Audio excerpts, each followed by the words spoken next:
সারা দেশে আমাদের ভাঙচুর হচ্ছে, লুটপাট হচ্ছে, আমাদের শহরের বাইরে আমাদের নেতাকর্মী, আমাদের আওয়ামী লীগের নেতাকর্মীদের উপর হামলা চলছে, অনেকে হত্যা করা হয়েছে। এই পরিস্থিতিতে আমি বলতে চাই, আওয়ামী লীগ হচ্ছে বাংলাদেশের সবথেকে পুরাতন গণতান্ত্রিক এবং সবথেকে বড় দল। আওয়ামী লীগ কিন্তু মরে যায়নি। আওয়ামী লীগ এই দেশকে, বাংলাদেশকে স্বাধীন করেছে।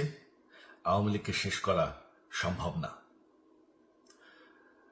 আমরা বলেছিলাম যে আমার পরিবার আর রাজনীতি করবে না, তবে আমাদের নেতাকর্মীর উপর যেভাবে হামলা হচ্ছে, এই পরিস্থিতিতে আমরা হাল ছেড়ে দিতে পারি না। বাংলাদেশে যদি গণতন্ত্র, নতুন বাংলাদেশ গড়ে তুলতে হয়, আওয়ামী লীগ ছাড়া সম্ভব না। আওয়ামী লীগ হচ্ছে সব থেকে বড় দল। আওয়ামী লীগ কোথাও যাবে না, আওয়ামী লীগ শেষ হয়ে যাবে না, আওয়ামী লীগকে শেষ করা সম্ভব না। আওয়ামী লীগের নেতাকর্মীদের আমি সবাইকে আহ্বান জানাচ্ছি যে আপনারা সাহস নিয়ে দাঁড়ান, আপনারা একা না, আমরা আছি। বঙ্গবন্ধুর পরিবার কোথাও যায়নি, আমরা আপনাদের সাথে আছি।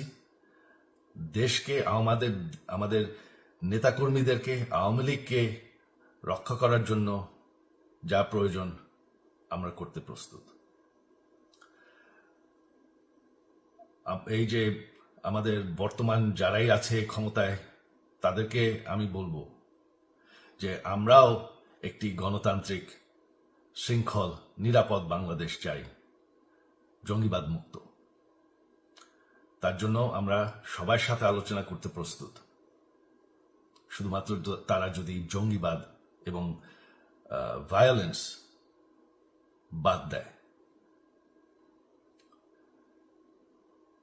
শেখ হাসিনা মরে যাননি, আমরা কোথাও যাইনি।